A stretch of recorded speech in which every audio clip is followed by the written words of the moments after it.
Guardians hosting the Dodgers. The Dodgers are minus 200 on the money line. The Guardians are plus 168. The over-under is 9 runs. The Dodgers, laying a run and a half on the run line, are minus 125, meaning if you bet them that way, they must win this game by the minimum of 2 runs. And the Guardians, getting a run and a half on the run line, are plus 100, meaning if you bet them that way and they win this game outright, you win. They lose by 1, you win.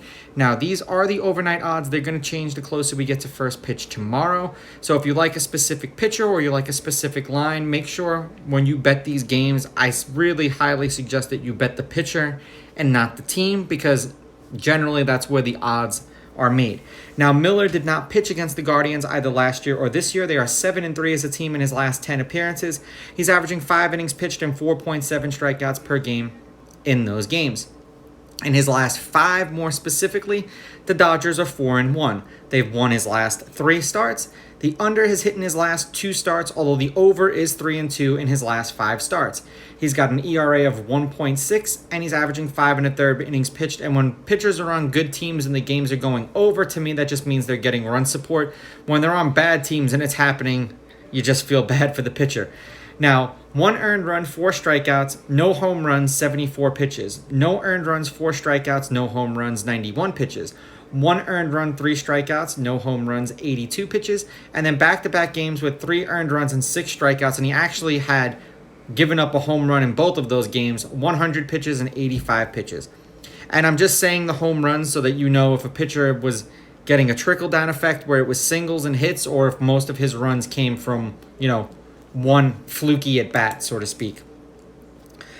Syndergaard pitched once against the Dodgers last year, although they were his team. It was when he was on the Angels before he got traded.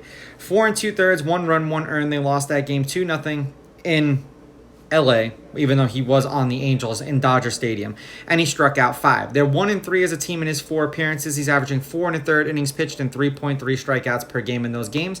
The under has hit in his last 2 starts. The under is 2-1 in his 3 starts in Cleveland. 5 earned runs, 3 strikeouts, 2 home runs, 97 pitches. 1 earned run, 5 strikeouts, no home runs, 87 pitches. And then 5 earned runs, 3 strikeouts, 4 home runs, and 83 pitches.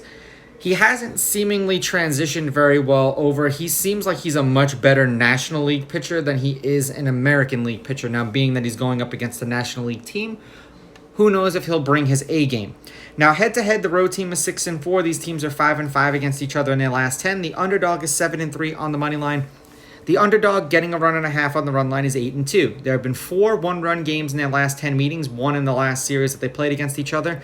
The over is 6-3-1 in their last 10 games, and the under 9 specifically is 5-4-1. They played each other once last year, and Cleveland took 2 out of 3 of those games in LA. Winning 2-1, then losing 7-1, and then winning 5-3. That was Cleveland. The Dodgers are 9-1 in their last 10 games. They are 3-1 in their last 4, and the under is 7-2-1 in their last 10 games. The Marlins with Alcantara were the ones to break their winning streak. Beating the Brewers 1-0, then losing 11-3 to the Marlins, then beating the Marlins in back-to-back games 3-1. The under is hit in their last 2 games that they've played in.